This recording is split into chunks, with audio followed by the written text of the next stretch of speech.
You're listening to the Bird Dog Babe podcast with my mom, Courtney Bastion.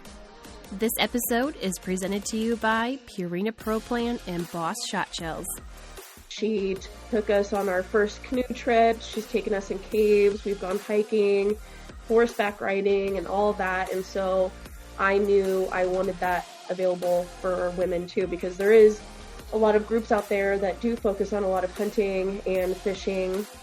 And I wanted all women to be able to participate. And then also the thing is, if they aren't ready to hunt or shoot guns, but they start getting really comfortable and their self-esteem is, growing, maybe through Wonder Woman, they might want to take that next step and do those activities. But I enjoy doing all the caving and hiking and all that. So it really truly is wander. We wander outdoors, and it's all things outdoors. There is no limit to the things we'll do outside and the things that we want to learn.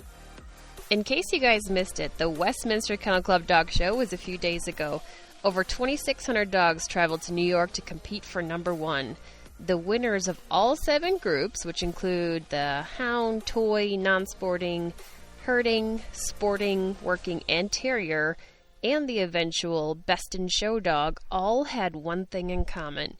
You know what that was? They were all fueled by Purina Pro Plan. Yep, only the best for the best. Whether in the field, show ring, or laying on the couch, our dogs deserve the best, so feed them Pro Plan.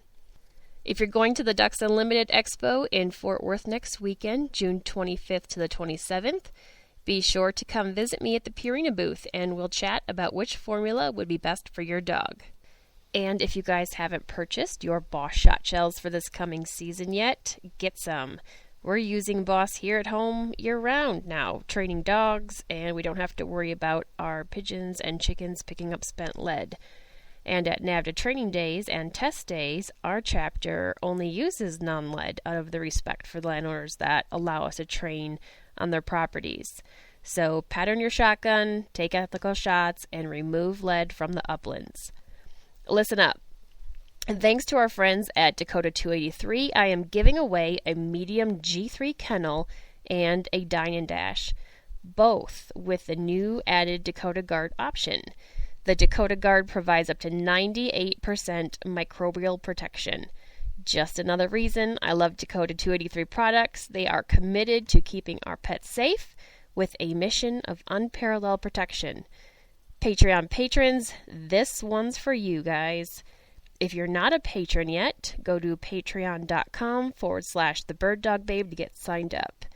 Patrons are giving $5 per month to bring this podcast to you, so here's another way for me to show the awesome supporters my appreciation.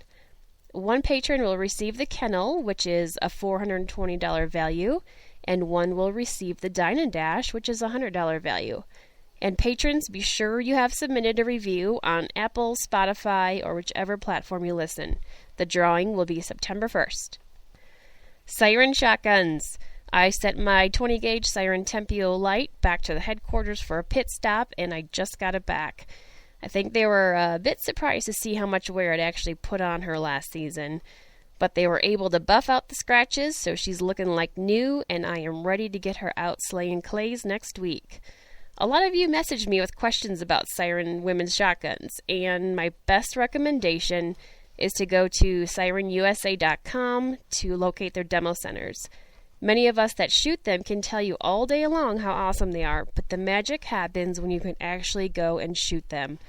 I love my Siren Tempio Light, though also shoot the D2 often, and I would personally love to get one of the Siren waterfowlers for this coming duck season. My guest today is Jessica White, founder of Wander Woman Kansas. Jessica has a mission to get women out of the house and into the great outdoors. Whether you're a novice or have expert experience, Jessica provides events, activities, and gatherings that will teach you new techniques and practices in outdoor skills. Find out what motivated Jessica on this mission in 2018 and hear all about the different amazing things you can get involved with. All right, let's get after it.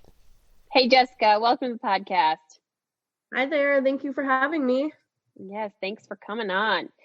So, you are a busy lady, and I would like for you to give a little bit of introduction on yourself to the listeners about who you are, what you do, where you live, all things Jessica White.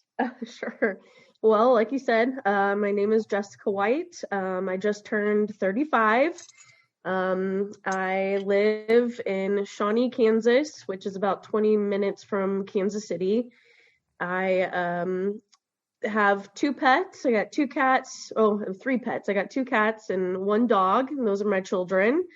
And I just have lived in Kansas for a majority of my life, and I that's kind of well, and I guess I'm a full-time student. I'm getting my associates in accounting, and I work full-time at a title agency as an accounting assistant.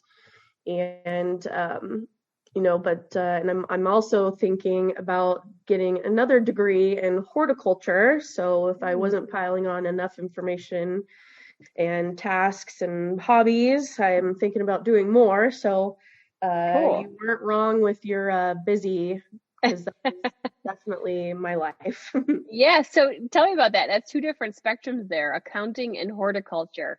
Sure. So I actually worked for a company for almost 11 years, and last year I quit.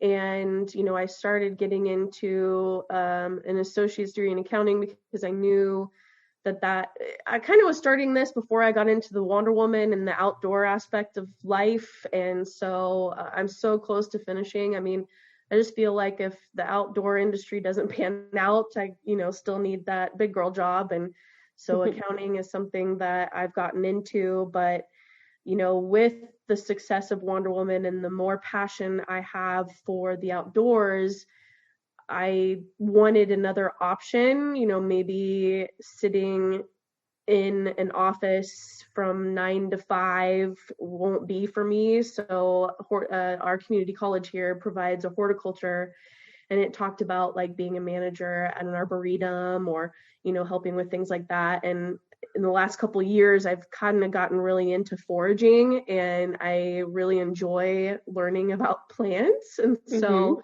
I thought I would just give it a go. I take my first class this summer, which is next week. So I'm kind of excited. So we'll see if it'll be worth it. But accounting and plants, those two things are big in my life. I love it. I love it. What are you mainly foraging for? I'm still really learning, and what's so funny is the one thing that I learned first were what is just in my backyard, because I hadn't really gotten on a lot of public land and I haven't navigated those areas yet. So in just my yard, wild violets grow, and dandelions, which are both really great edibles. And I made dandelion capers and made recipes out of those. And the fact that that was successful just kind of blew my mind. And so that's when I started getting out there a little bit more and started trying to identify. We still kind of rely on the app, but gosh, it's so fun. Once you like identify a plant and you see it all over the place, it's really rewarding. I just like nerd out big time. So That is so cool. I love people that experiment with new things like that, where it's like, I didn't follow this recipe. I went out and picked some dandelions and threw them in this concoction here, and it turned out amazing. I mean, have you ever like picked something and put it in your meal and you're like, well, that was disgusting? So I just recently learned about mustard garlic, which is an invasive plant, and it was by itself, it was really intense. They kind of compared it to horseradish. I actually ended up taking it and putting it as a pesto, and I made a morel mushroom pizza out of it, and it was actually very good, but it is very strong. So Okay.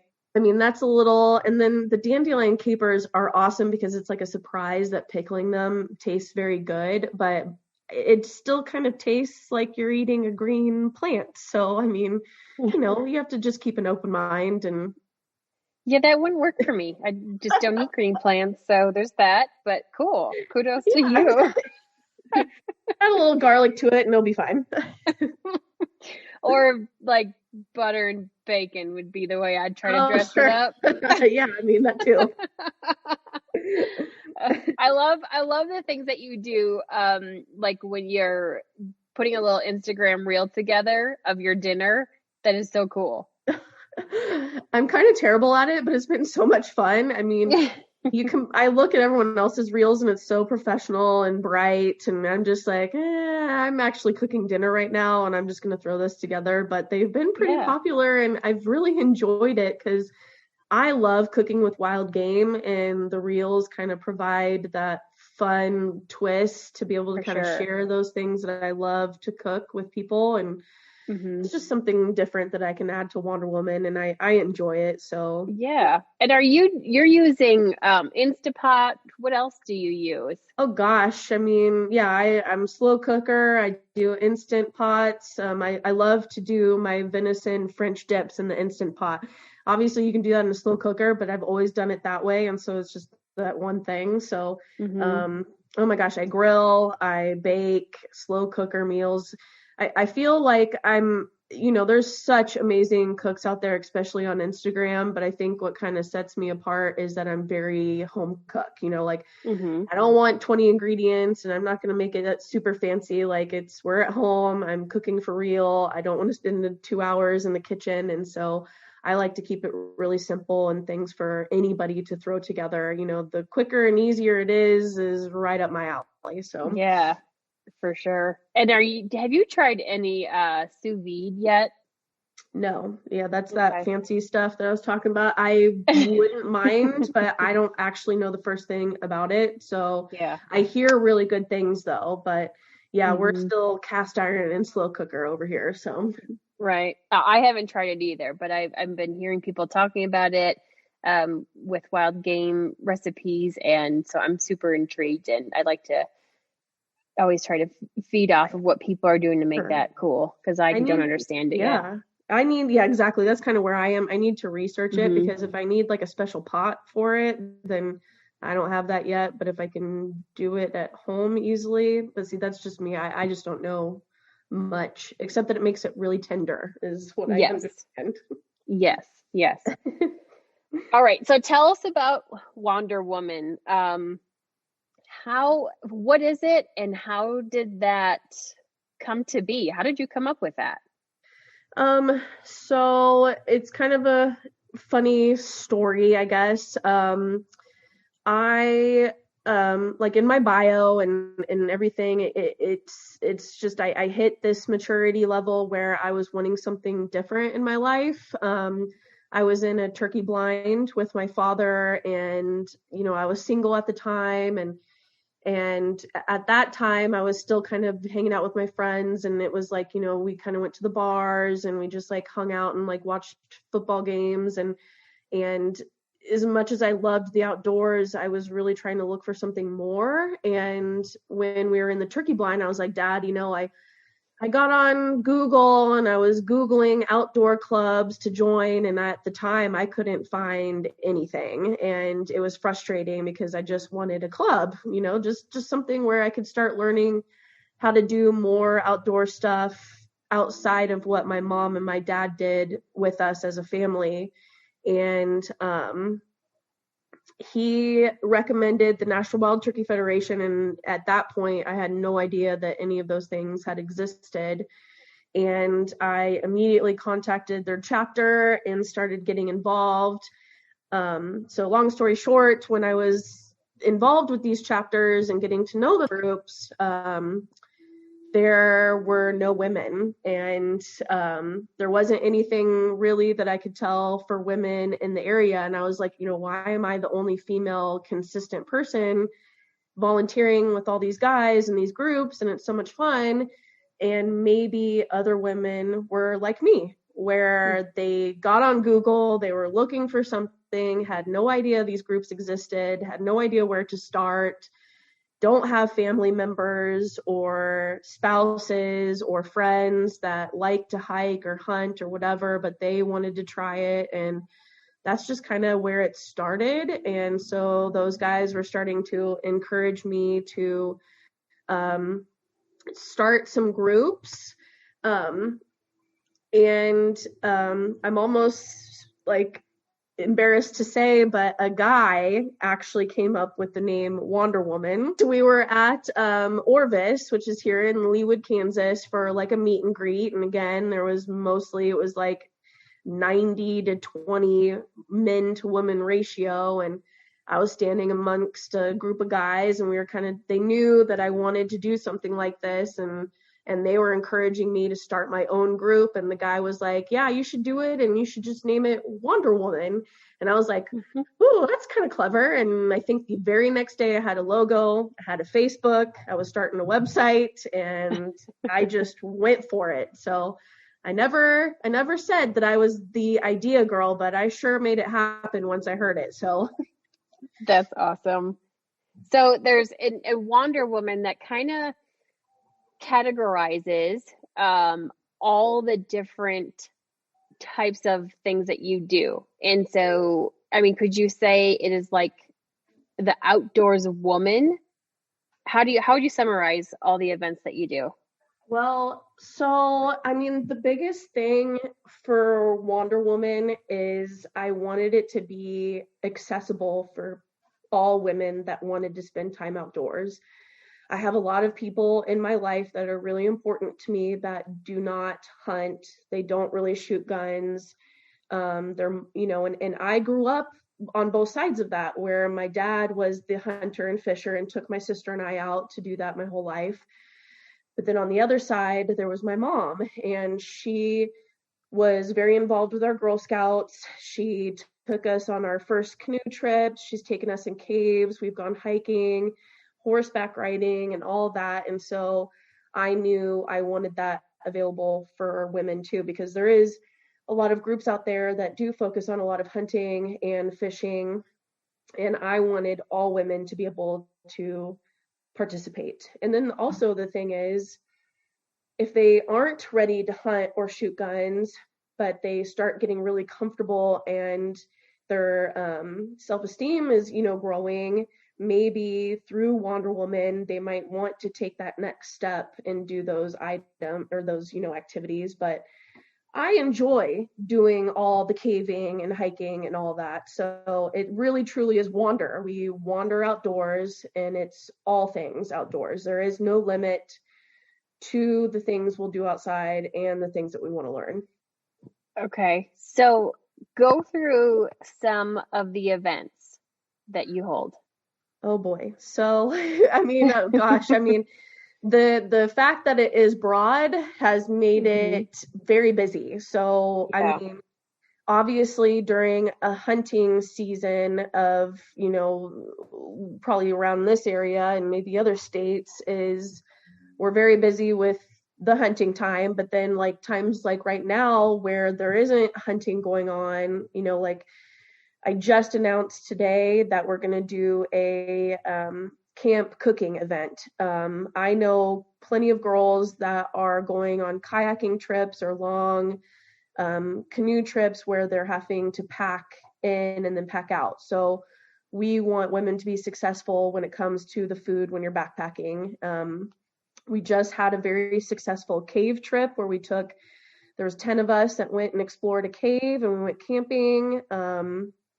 I mean, we fishing, archery, shooting clinics, handgun shooting clinics. I have a hiking trip scheduled for October, kayaking trip scheduled for September. Oh boy, what else is there? What am I missing? I'm going through here. You have Outdoor Wonder Woman Life Skills. What's that about? So OWL is something that I founded last year, and it's kind of a smaller version of what we used to have here in Kansas, which was called Becoming an Outdoor Woman. So it's a weekend event where we have more than one, what we consider an outdoor life skill that women can rotate to do. So again, it's all learning. And it's a camping event. And this October down at Tuttle Creek, which is in Manhattan, Kansas, they'll get to experience an owl program, which will, she's bringing in, Milford Nature Center is bringing in some live owls. We're going to talk about the birds of prey and the nighttime birds. And then Saturday we're doing an educational nature walk, and then there's going to be fly fishing, archery. My mom is going to teach a backpacking essentials class, and then we all get to come together, have dinner, have a campfire, and hang out. So it's just a really neat event that I do, that's going to be an annual event where women get to just spend a day together for a real reasonable price and hang out with women and learn some different activities. And every year I try to come up with something new that they can learn. That sounds like a lot of fun. Yeah, it is. I mean, it really is. We had 30 ladies attend last year, and we had really good feedback. I mean, it's just kind of a fun getaway. I remember I even had a gentleman reach out to me, and he was like, my wife is so busy with our 3 kids, and I saw your event, and I just thought it'd be really great for her to kind of get away. And so he bought her a ticket to come just so she could have a day outdoors with a bunch of other women and kind of have a relaxing day. And that's awesome. I know, that's kind of what it's all about. So Right. So in that one, in life skills, you guys are out like pitching a tent, you're just camping in the wilderness type, or what does that look like? Well, I mean, yeah, we try, because last year some ladies hadn't really pitched a tent before. So we had people on staff to like help them. And I mean, it's not really, it's a state park. And so I rent 2 cabins, and the ladies pitch tents around the cabin. So it's not really out there, but it still gives you an opportunity to get some camping experience in. But it's certainly by no means primitive. I'll have food provided, and they'll have access to water. But it's still just kind of a nice little 2-night weekend getaway. And last year it was so windy, so we're hoping in October this year the weather is going to be playing a little nicer, but it was a lot of fun. Okay. So they didn't have to learn how to pee outside, poop in the woods? No, we're not quite. Well, come on, Jessica, that's a Wonder Woman life skill. I know. Yeah, they walked to the bathroom, but and I stayed in the cabin, so we really were roughing it. But there's going to be plenty of opportunities. That kayak trip I have in September, we're actually packing in, and we're going to camp on a bank, and then finish the kayak trip on the following day. So we have a lot of opportunities to rough it, as you will, and learn some survival. And that's kind of what this event that I posted about today is going to be about, to learn when it comes to when you're really actually backpacking out in the wilderness and you don't have access to anything. The best way to pack in and cook and organize your food. My mom's going to have bear cans. She's going to have all of the things labeled, and she's going to do different recipes to teach you, because all you're going to really need is some boiling water, and then you'll have everything else with you in a smaller contained form. So yeah, I mean, we build up to it. So there's some things where we stay in cabins or Airbnbs, and then there's other things where we're really going to learn what it's going to be like to backpack and be out there and survive. So. And I'm seeing that you also have jug line catfishing. Do you do noodling too? I have not. Wonder Woman has not done a noodling class yet, but that does not mean we won't. I'm actually getting ready to go on a different women's group noodling trip this month, and so we'll see how it goes and see how I survive, and then maybe Wonder Woman could do that. But yeah, the jug line is not like noodling, but it'll be local, and that is actually, I'm really, really excited for that class because they're going to learn how to make their own jug line. They'll get to take it home with them, and they're going to get to go out on the water and experience putting the jug lines out and bringing them in and what to do with the fish, and then we'll have a big fish fry. And we're having it out at one of my favorite outfitters that hosts my doe hunt. So Timber Hills Lake Ranch is a great place. And so it's going to be pretty cool because it's a high fence ranch. And so we're going to be out there fishing, and, bison or elk are going to walk by. So, I mean, it just adds to the cool experience. Mm-hmm. What's the one, Flint Hills Ranch and Adventures? I see horses there. What is that about? Oh boy, another new one. I kind of troll Facebook, and I find these groups that provide really awesome experiences, and I just go for it and I start messaging people because, kind of what we talked about earlier, I really rely on these organizations or businesses that specialize in these outdoor experiences to help me put on these clinics for women. And so Flint Hills Ranch and Adventures is a group in Kansas where they are actually real cowboys. Their day job is ranching. They move cattle and they work on the ranch, and they provide that for people to come as a group and learn. So we are actually going to be hands-on, working on the ranch, what it takes to work cattle on a ranch. And then the second day we go on a 13-mile horseback ride to move the cattle to their winter plot. It's cool. Fun. I'm so pumped. Yeah, very fun. And in the realm of hunting, you have, is it sandhill crane? You have a Texas ram hunt. What other kind of hunts do you typically do? Yeah, so I have a connection who will provide like an exclusive event to my members. We do pheasant hunting. I've done waterfowl hunting. I have someone I'm talking to. We're going to try and get on goose again this year.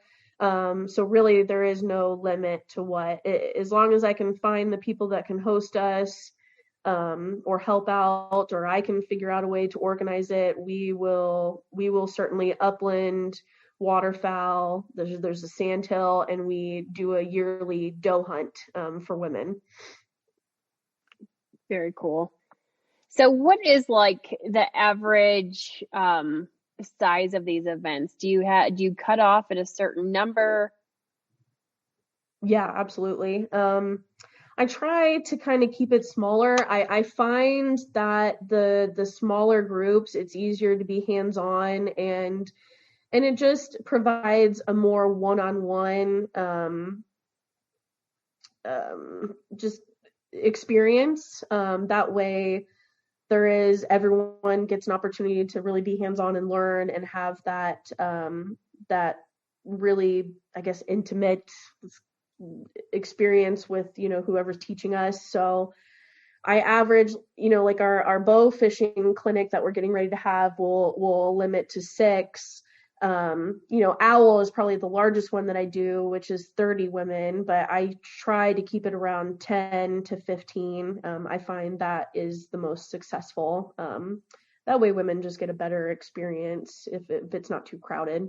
And we had talked earlier, before we recorded here, about how important it is to you, the education aspect of it, that it's not just, let's all just come and have a good time doing it, which is a given, right? But Absolutely. How important that actually learning it is for your events. Yeah, I mean, kind of circling back to why I started this, I mean, and this might seem, it kind of came from a not selfish place, but the reason I started this was because I knew I wanted more. I grew up just turkey hunting. That's my species. I grew up turkey hunting with my dad. That's my thing. I really enjoy doing that. But I noticed that without my dad, I didn't really know kind of he kind of has it all set up for me. I just kind of show up and hunt, and then I get to leave, and he does all of it. And as much as that is amazing, I kind of wanted more. I wanted to be able to do it on my own. And so I want that for other women. So I want Wander Woman to be an educational platform. Yes, women coming together is a lot of fun. We've built amazing friendships, the bonding, the community. It's I couldn't ask for anything more, but I want women to get something more out of these clinics where, hey, I went to this Wander Woman clinic. I learned to tie my first fishing knot. Now I can go out and take my kids with me, or go out by myself, and I can tie a knot and I can fish, and this is awesome. In all reality, the ultimate goal is that they come to my clinics and they don't need me anymore. They learned what they needed, and now they can go and experience these things on their own and feel confident while they're out there doing it. Of course, I want them to keep coming to Wander Woman events and us having a lot of fun, but I want them to feel very confident in what they're doing, and to be able to teach themselves, experience it themselves, and then maybe teach others like their family members. Mm-hmm. Yeah. I agree with you. I think, we can go to these events, but essentially, it's that follow up too. And did people learn, and will they be able to go not only do this themselves, but can they also teach it to somebody else? Absolutely. And, if we're just joining up together and going, on a hunt somewhere, you're not necessarily learning all the tools of the trade, how to find that habitat, how to navigate safely, the things you're going to need out there. If you come hunting in Montana, you're going to need some bear spray. You don't necessarily learn all that going to the average event. Right. I mean, there's a lot of regulations that come with it. We want you to be safe and successful. We don't want you to be out there and be like, shoot, I didn't have this with me and I absolutely needed it, but I had no idea. I want you to be prepared, to be successful, to be safe, and to have a really good time. And that comes with understanding what you're doing. Mm-hmm. And I think how each of us defines success can be different too, because as you know, going out hunting, putting birds in the bag, or carrying an animal out on your back is awesome, but it's not necessarily realistic. And heck yeah. And so, right. So yeah, So if we're meeting up, at a game preserve and going on a pheasant hunt, that's a lot of instant gratification right there, which is amazing for confidence boost. But it's not necessarily real life. If you're not going out there to just experience being out in nature, I just kind of feel like you're doing it wrong. I mean, Mm-hmm. I find a successful weekend out hunting just being in the blind or hiking to my spot. Gosh, when you're sitting out there for hours, you see some really cool things. I've seen some really awesome animal interactions. I've sat there and tried to study bird noises, and there's some cool bugs, and you kind of just started appreciating it. And I just feel like that's what it's all about, and that's how I think everyone should feel. Yeah. What do you suppose it is about these women events that are so popular? Because I mean, we just don't hear about it or see this happening with men. And I almost feel like, oh my gosh, is this like a sexist thing? That we're having all these women events and there's not men events of the equal value. You know what? I was thinking about this, and of course I don't, I'm not married, I don't have children, but I do know when I was younger, and I feel like a lot of women can probably relate to this, the men went out to their hunting camp and they left the wife and the kids at home and they did their thing. I mean, even now, I think the guys, they still get in their groups, they go out and they go hunting and they hang out at their outfitter and I think it's our time. I think that women realize that they can do this and there are those opportunities. and they're going for it. And that's kind of how I feel. Again, that's just my personal opinion. I don't have that experience, no kids, I'm not married, but, you know, from my home and knowing, you know, my mom, I know for a fact, because she told me that even though she doesn't hunt or whatever, she said, you know, when you guys were growing up, I stayed home with the kids, and then your father went out and did his hunting and stuff, and that's all fine. I mean, that's just, you know, that's all good. But the minute my sister and I were old enough, she was like, bye, and she started doing her backpacking trips, and she's traveled all over the country, going into caves and rappelling and canoeing and kayaking, and I just think that that's where it's coming from. I think we just realize that it can happen, that the opportunity is there, and girls are getting brave and encouraging each other and confident, and we're like, heck yeah, let's do this. And that's something you mentioned earlier that your mom did with you guys when you were young, right? You went through the caves. Oh yeah. Oh yeah. We've got little pictures of, I think even my sister was even younger, because it kind of started, I think she got more involved when Danielle was in Girl Scouts, and when they went to like the Girl Scout camps and they have those rappelling towers, no one was a leader for those, and my mom reached out and was like, hey, you know, I can learn to do this. And so she became like the head, I don't know what it's called, but she was the head rappel master for the Girl Scout Boy Scout camp. And so she's gotten all kinds of kids off cliffs and off that tower, and she's taken my sister in a lot of caves and myself in a few. And I know family trips, we went.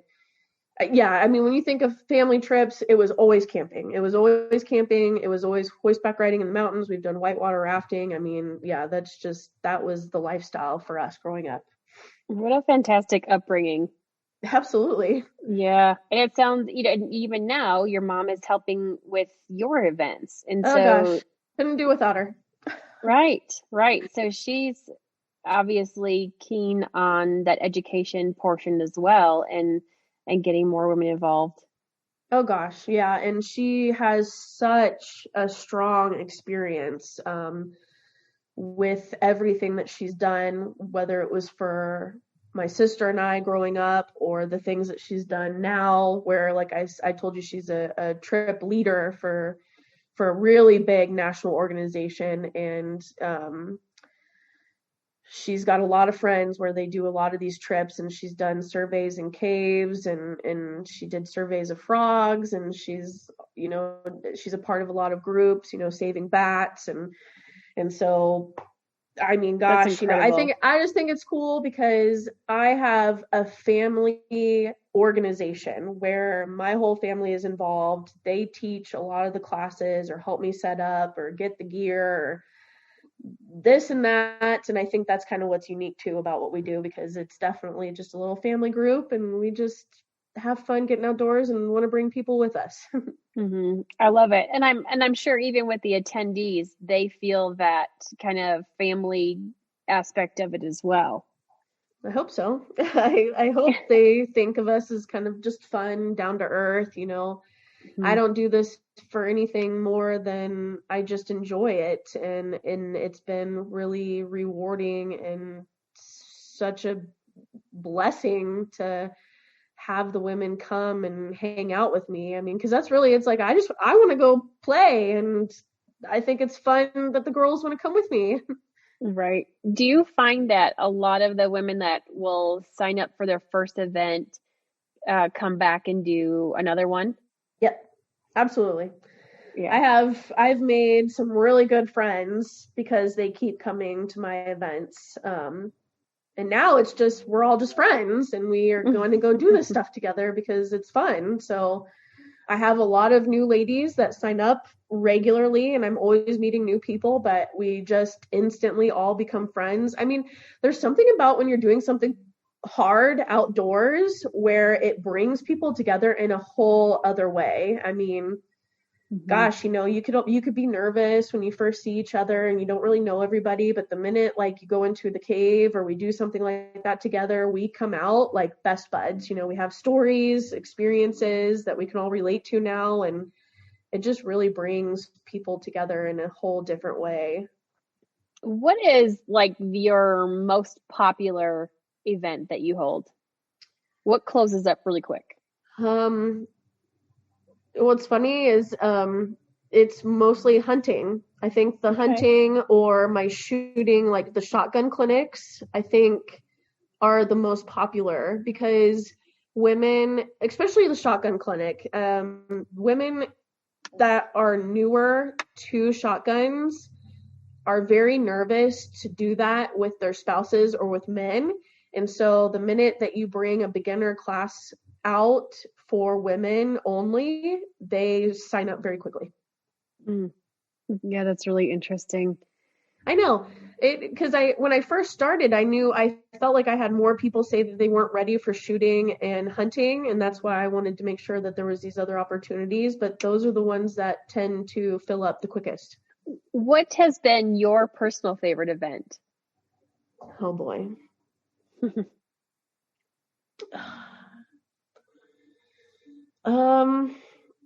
Oh gosh, I mean, that cave trip we just had was so much fun, but I love the doe hunt. I don't know what it is. It's that doe hunt where we have the hunt. It's just a cool experience. Like I said, it is a high fence, but we hunt the doe on outside of the fence. But we stay in cabins, and when you walk out, there's bison that walk by, and there's elk on the property, and we do more than just hunt the does. It's a huge all-around experience. The last 2 times I've been there, they've done some other things with us to learn. Like we got to go on a cart and drive the high fence because they have to keep out predators. And so we learned how to put snares up and what it takes to keep property like that going. And I don't know, that was just a cool experience. Every time we go out there, it's just, we learn how to hunt the does. We learn how to process the does. We understand why we do the management of the does. And then they always add in these other really cool experiences that we get to learn. So it's like, it's more than just like, hey, let's go and shoot a deer. It's like, it's this whole package. And every time I leave there, I learn something new, I make new friends, and it's just the coolest experience. So I think I would have to say my doe hunt. I get a little winded, but I get so excited talking about it. But the doe hunt is pretty cool. So are they teaching you guys, are you all cleaning your own does as well? Oh, yeah. Okay. Oh, yeah. Nice. The guys are very helpful, and they'll help you because it kind of takes a while when you've got like 13 does, coming in. But every time we go there, I quarter my own deer, and I did not know how to do that before. So it's pretty cool. And we teach them all the way through. Cause the whole thing with Wonder Woman also is you don't have to be a fully experienced person. So, you can have a guide with you if you need it. We'll shoot before the event to make sure you understand. We'll go over all regulations for Kansas, legal shooting time, where to shoot, how to identify the doe to make sure that's what you're shooting. And then, they'll bring the doe back and we'll hang it, and the girls get to learn how to skin it and process the meat and quarter it. And yeah, it's the full experience again, because we want, it has to be hands-on. Everything has to be hands-on. You don't have to if you don't want to, but I encourage it. How else are you going to learn unless you just get right in there and do it? So yeah, that's fantastic. What a great experience. it's cool. What kind of prices is it to attend some of these events? Like obviously some you have guides. I'm assuming those are going to be a little bit more expensive because you have those costs. But give us an idea of what we could expect. I mean, everything, I try to keep it reasonable. So everything, shoot, this cooking class that we're getting ready to do for backpacking is going to be free. I'm doing a fishing clinic on Saturday that's free. So depending on what the cost is for me, it could range from free to, what you said, like the guide, it could be a couple $100. So As I expand, it could be pricey just because other states, out of state licensing and all that could be pricey, but I really try to keep it low cost. And if it is a higher price, we do payments. That way you have enough time to kind of break it up so it's not some big lump sum right at the beginning. So gosh, like I said, if it's local and it's kind of a smaller event, it could be free to like $40. If it's a big hunting event, it could be up to like, maybe a couple $100. So Okay. it just depends. Nice. Yeah. Nice. What about like in this last year? Has that affected a lot of your events? Are you gearing up more this year now that things have changed? Yeah. Honestly, we grew tremendously. When the pandemic hit, we canceled, like when it first hit, because it was so uncertain. We didn't know what was going on. It was kind of scary. We canceled like the first 2 events and kind of waited a little bit. So that was pretty disappointing because the event I had to cancel was a shed hunt, and we had like 45 girls signed up, and that would have been my biggest event to date. But with the uncertainty we just thought it was the best choice. But after that, they had the regulations for small groups being outdoors, hand sanitizer, face masks. And so I knew I wanted to get back out there. We were outdoors, we were playing it safe. I didn't want to, dwindle away because of it. And people were, everybody knows that people went outside. As soon as all this hit, kayaks were gone. You couldn't buy any fishing equipment. Like everyone went outside. So this was great for that. We're playing it safe. We're outside. We can do small groups. And I think it helped being an outdoor group during time. And now it's just women are ready. We're ready to get back out there. We're ready to see each other. We're ready to do things. And so, for sure. Oh yeah. You're speaking my language. Yeah. And again, I want people to be safe, but I was ready to, we're outside, we're doing the right things, just time to get out. Yeah, absolutely. Have you transitioned at all to make some virtual events available to those of us that maybe don't live in your area to attend some? Yeah, the biggest thing is I'm trying, I am doing my best to get, when I first started, it was Kansas, and I wanted to cover all of Kansas. So the more that I connect with people outside of my Kansas City area, the more that I can travel around and do more events for other people so that they don't have to travel. I've done a couple Zoom events. My beginner container gardening I thought went really well, but I did others, and it's kind of just not the same. Next year I plan on having more like a monthly meeting so that women can participate in the planning, volunteer to help me with some of the tasks that we have to do and events that we're coordinating. And I'll provide that for people online. But I'm a physical learner. I rather be out there hands-on doing stuff. So if it's the right event, I'll do it online, but otherwise I rather just travel all over and keep having events in person. Yeah, so let's talk about the future of Wonder Woman. So you're looking to expand. What do you see for the future here? I kind of have gone back and forth on this because when I first started, I thought I wanted chapters in every state. But the more I kind of thought about it, I think that'll be right now, I think it'd be kind of challenging because I have a lot on my plate, and organizing somebody to take over those things, I think it'd be kind of hard. I'm not going to lie. And so ideally right now, what I think I would like, and like my mom would probably be on board, is having a trip leader. So we have our first event, which you mentioned, the ram hunt in Texas next year. That is the first time, we did our sandhill crane hunt in Oklahoma, but we were kind of right on the border of Kansas and Oklahoma. But Texas is officially our first out-of-state event that we're holding. and I want that more, like at least 3 to 4 events outside of Kansas so that other people can start joining in. But as I grow and more responsibilities come, I think what would be really successful for Wonder Woman is to have a trip leader, somebody that can help me organize those events, get me all the information, and then potentially be there for me. I get some serious FOMO.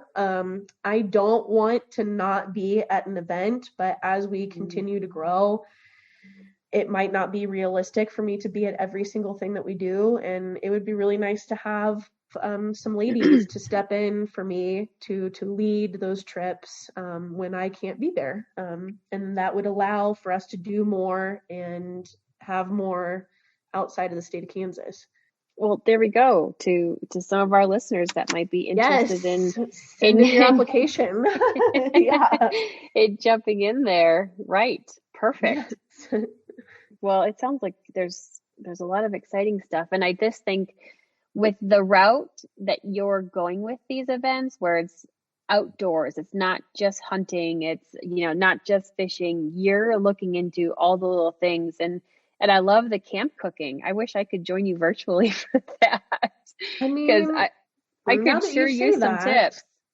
That's not a bad idea, actually. See, this is why I have conversations with people, because you put little bugs in my ear and I'm like, yeah, that's not a bad idea. Yeah, I would love to join in on that virtually for sure. Okay. Let's talk. Okay. That's not a bad idea. That's not a bad idea. Okay. I mean, it is going to be hands-on, but I don't see that would be a bad idea for someone to be able to watch as like my mom is describing and going through things. It's not a bad idea at all. Cool. I appreciate that feedback. Hey, I'm always in for cooking tips, and I can tell you my husband would sure appreciate if I could join. Yeah, well, I mean, it's going to be very rustic, what my mom's planning. Perfect. It's creative. It's so you can save money when you have to go backpacking, because, those places, outdoor stores sell those camping packs, but they're so expensive. And something my mom had mentioned that I didn't even think about is it's full of sodium. And when you're out there paddling all day or hiking and you're not drinking a lot of water, you're even making it worse by all the sodium you're taking in on those easy packed meals for backpacking. And so that's the last thing you need is loaded sodium. And so she's going to go through all of that, how to pack it, how to look at ingredients to make sure you're getting the nutrients that you need and you're not having all this extra crud in there that's going to weigh you down when you're needing that energy. So it'll be very educational, and she's just a stinking pro at all of it. I mean, she's so organized and she's like a spreadsheet master. So it's really great. And the gear too, how to pack light and be able to, do some cooking with a small amount of gear. Oh yeah. Small amount of gear. Be great. Yeah. She, and even things that she's mentioned that I wouldn't even think about when you're backpacking, how to even pack your pack. Like you need certain things on the bottom versus what's on the top. And it's like, who knew? So yeah, we're going to cover all that. Cool.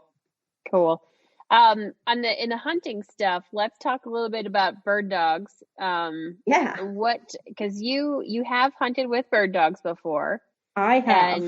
And is upland hunting one of your most enjoyable or like most well attended events, do you think? Yeah, I think I think it's kind of both. I think waterfowl has been pretty popular. But I do think women want to learn more about upland. I actually have a few ladies that are part of my group where they're like strictly upland. So if I have an upland event, they are absolutely there. And I think it's all about the opportunity and the time frame and the accessibility. But yeah, I think women are definitely interested, because I think every woman should try upland hunting if you haven't, at least once in your life. Hey, I agree with that. Absolutely. What kind of bird dogs have you hunted with at these events? So I know German wired hair, definitely the GSPs, and for waterfowl, I think it's just usually, a Labrador Retriever. Perfect. That I believe, I think there's and Brittany's. I've hunted with Brittany's, so okay, cool. I have a range. Mm-hmm. Good. Do you see that aspect of it helps the women connect more to what they're doing as well, adding that dog in? I mean, I know for me, it is awesome. I mean, I just love the puppy dogs. I mean, I could just love on them all day, and I love to watch them work. I have a really good friend that has participated in Wonder Woman, and she actually rescued a GSP, and she's very, very shy and timid when she's around people.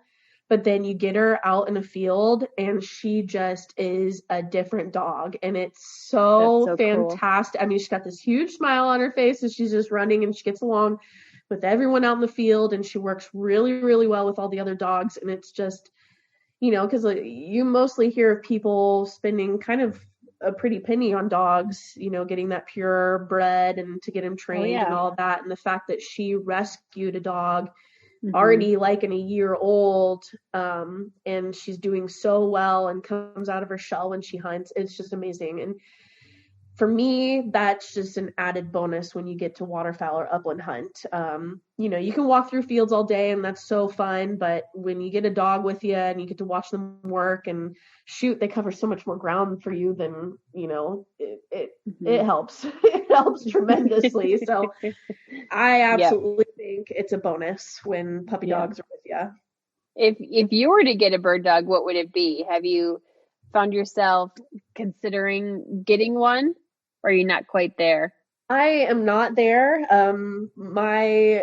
I know that once we move out of this house into our first home together, I want to get more dogs. And I absolutely dream of having a Wonder Woman bird dog. I mean, I think that would be fantastic. Having my own dog to come on these events and help and educate would be amazing. I don't know the first thing about training. For a long time, I wanted a GSP. I just think they're the cutest little dogs and their spots.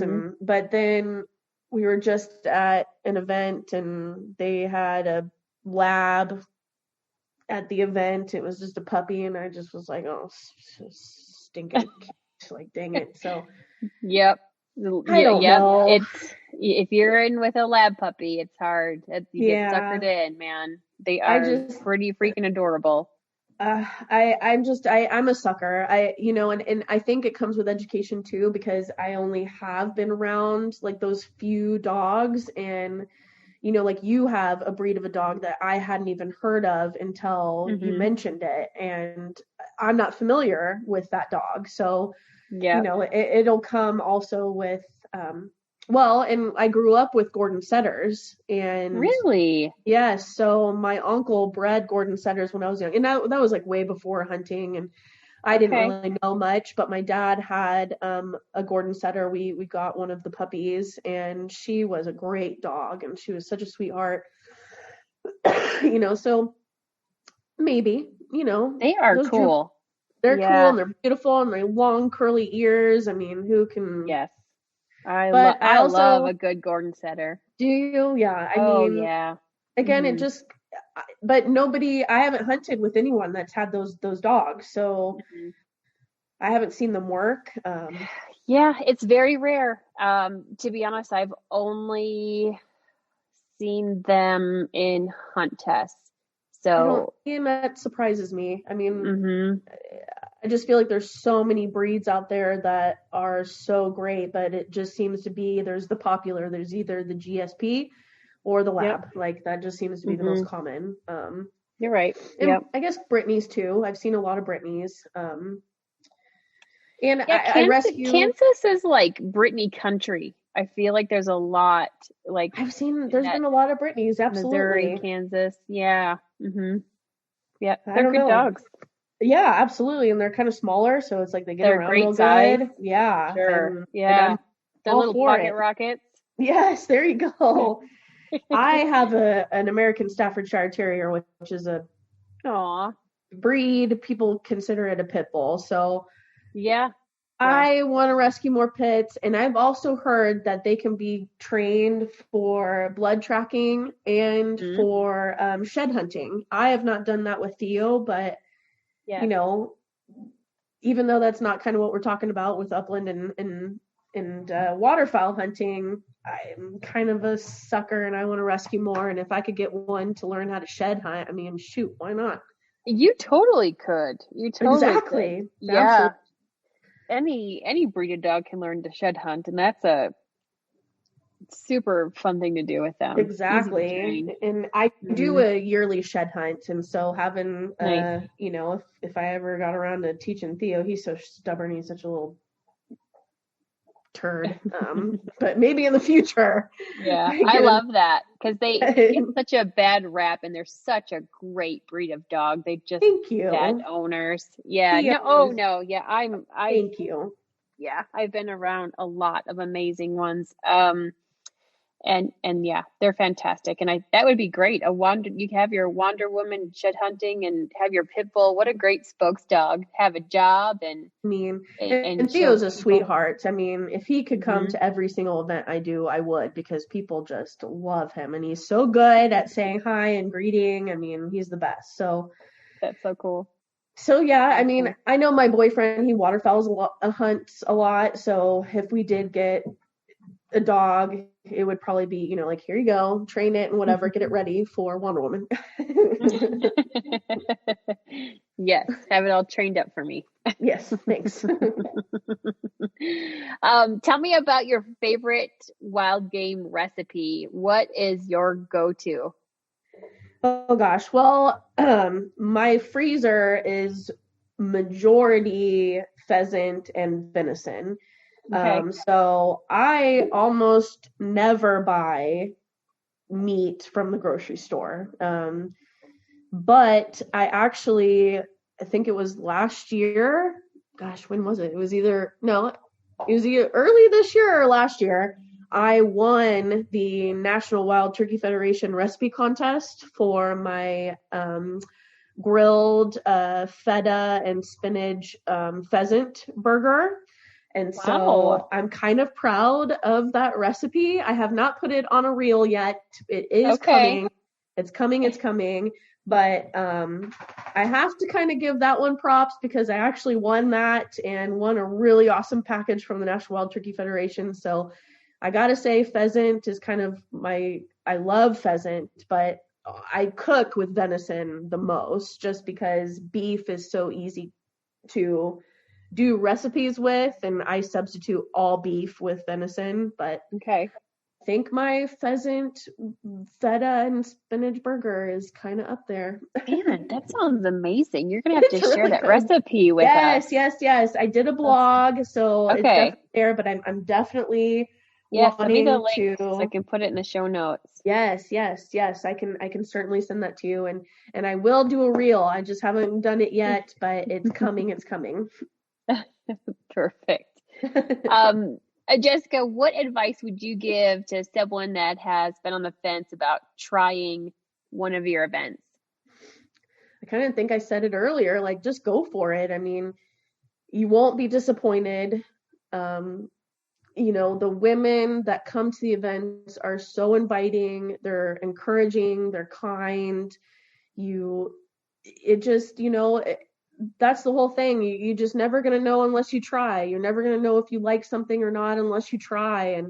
And you just have to go out there and do it. And you won't be disappointed. It's fun. And if you don't like it, that's okay. At least you tried it, and you can say that you did. And, you know, and maybe there'll be something else that we do that's more in line of what you enjoy. You know, I know not all of the events that I throw are for everyone. Nobody wants to crawl on their hands and knees through a wet, muddy cave. You know, you're not ready to shoot at things, and that's okay. That's why we do so many different events, so that it can be a good starter for people that aren't sure. But my thing is that you're never going to know unless you try, and you just have to get out there and go for it. I love it. Cool. Was there anything else you wanted to talk about before that we might have missed here? I guess just the biggest thing is, if you're not on social media, definitely subscribe to my website. I always put out emails for any events that are open for registration. That's the best and quickest way to always be alerted when something new comes in.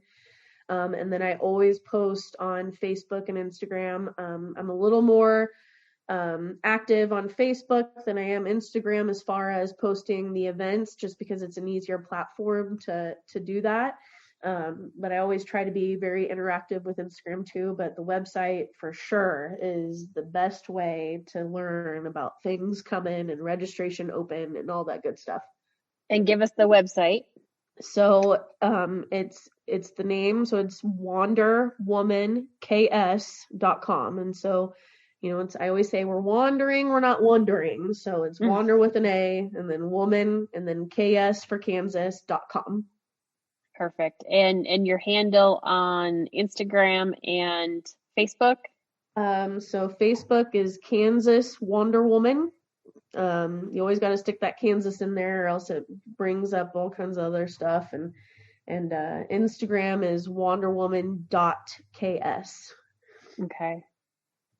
Perfect. And I will put the links to those in the show notes as well, so people have a quick, easy access to it to connect with you. Appreciate that.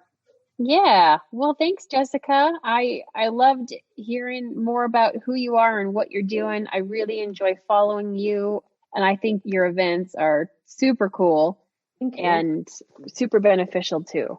So thanks for everything you're doing. I appreciate that. Thanks for listening to another episode of the Bird Dog Babe podcast. If you enjoyed this episode, share it and tag me and someone that would benefit from listening. And hey, help a girl out by giving the podcast a rating and review on whichever platform you're listening from. Send me a screenshot of your review and I'll mail you out a Bird Dog Babe sticker. Be sure to join me on Instagram, Facebook, and YouTube. And if you're interested in some Bird Dog Babe swag or gear that I rely on, be sure to check out the store on thebirddogbabe.com. And most importantly, don't forget to support the sponsors of this podcast and the organizations that are working hard to conserve the birds you're chasing after and the public lands in which you hunt.